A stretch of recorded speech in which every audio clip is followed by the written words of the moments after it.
In this video, we'll walk you through how to set the default delay cost by commodity group, how to create both individual products and product variants, and the steps for discussing a product between the admin and the customer.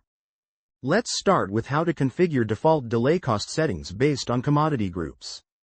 This helps automate late return charges and ensures consistency across your rental products. Go to Settings, then select General Default and select Delay Cost Type. This section allows you to set up various types of late fee strategies, based on your business policy. The first type is Increases over time. This option lets you charge higher fees as the delay increases. You can set a maximum fee if you don't want the total charges to exceed a certain amount. To define the rules, simply use the From, To ranges and assign a fee to each period. Click the green plus button to add multiple rows. For example, if a product is returned 5 days and 12 hours late, that's 5.5 days. From day 1 to 3, $100 per day. Day 4 and 5, $300 per day. Half of day 6, $150. Total late fee, $1,050. The next option is Delay Cost Over Time, a flat fee charged per hour or per day.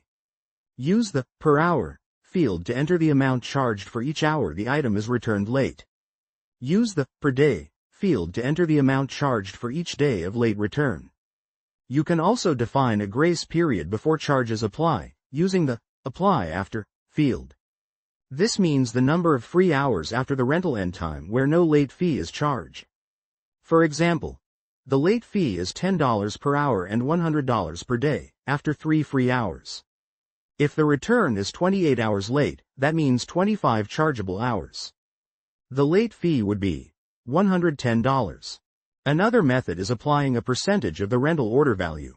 Percentage of order value means the late fee is calculated as a percentage of the total rental value of that products, based on a unit of time.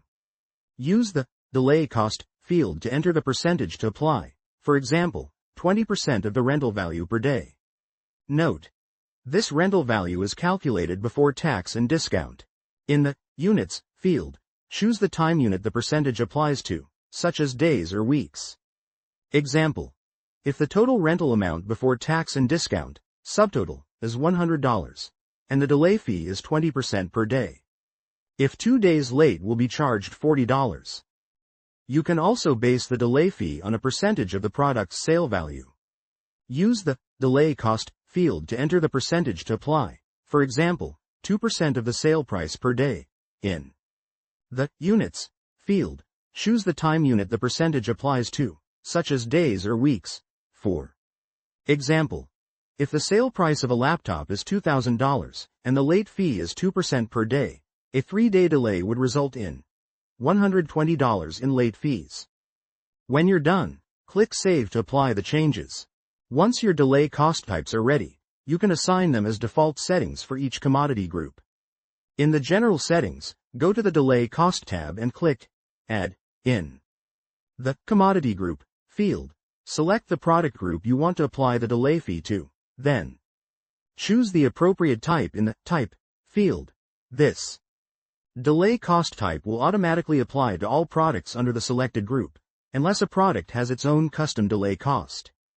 Now let's create an individual product and product variants. Go to Rental module, select Products menu, then click Add. In the new product form, enter the product name in the Product Name field. If this is a rental item, make sure to enable the Can Be Rental option. Next, fill in the product details including commodity group, sales price, tax 1, tax 2, SKU code, purchase price, and unit of measure. If the product is a service or does not require inventory tracking, enable the option Do Not Update Inventory Numbers. Note: commodity groups and units of measure are predefined in the Inventory module settings. Finally, enter any descriptions or notes in the Internal Notes field, and attach product images if needed. For products that come in multiple variations, like sizes or colors, use the Variants tab to define attributes and their values. In the Variation Name field, enter the attribute name, such as Style. In the Variation Option field, enter the values for that attribute, like Classic, Modern, Rustic, Separate. each option with a comma and do not include spaces. Click the green plus icon to add more variation names and options, such as size, with values like small, medium, large. Next, we'll set up the rental pricing for the product in the Rental Prices tab. Start by entering the rental duration, such as 1, 3, or 7. Then choose the time unit. This could be hours, days, weeks, months, or years. After that, enter the rental price that corresponds to the selected duration. You can click the plus button to add multiple pricing options for different durations. Let's look at a simple example. Suppose 1 day costs $80 and 1 week is priced at $500. Now, if a customer rents the product for 8 days, the system will calculate the fee based on the lowest possible total price. If we use the 1-day rate, 8 days would cost $640. If we use the weekly rate, 8 days would cost $1,000. Since $640 is the lower amount, that's the price the system will apply. Next, let's configure the delay fee for the product. If a default delay cost type has been set for the selected commodity group in the delay cost under General Settings, the system will automatically apply it. But if needed, you can override this and manually choose a different delay cost type. Once you finish editing, click Save. Single products and parent products are shown in the Products menu, while product variations appear under the Product Variants menu. If a product already exists, for example, if it was created from the Inventory module, you can enable it for rental. Use filters like Can be sold or Can be inventory to quickly locate the item. Then, open the Edit Product form. Check the option Can be rental to make the product available for rental transactions. If your product variants require different rental prices or delay fees, you can configure them individually. Go to the Product Variants menu. Select the specific variant you want to update, make the necessary changes, and click Save when you're done. For both single products and product variants, if the item is tracked in inventory, you need to add stock before it can be rented.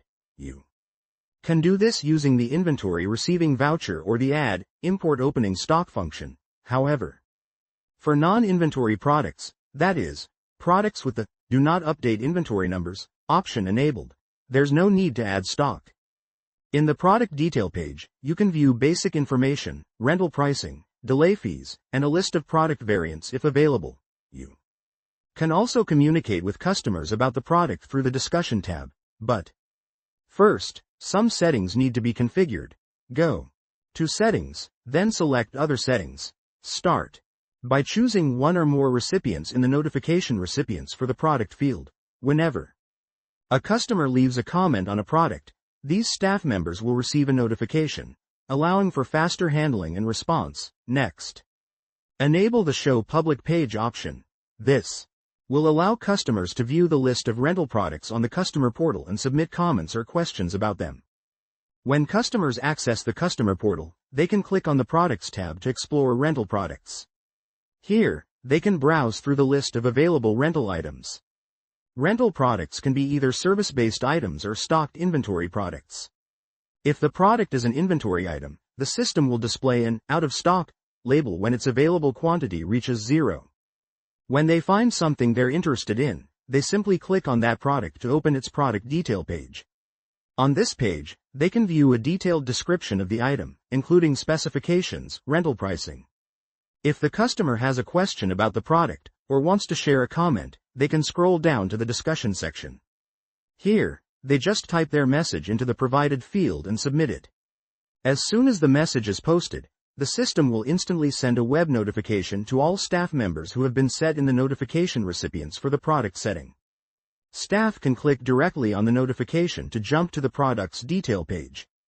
From there, they switch to the Discussion tab, where they can read the customer's message. To respond, they simply click Reply, type their answer, and then press Send Reply.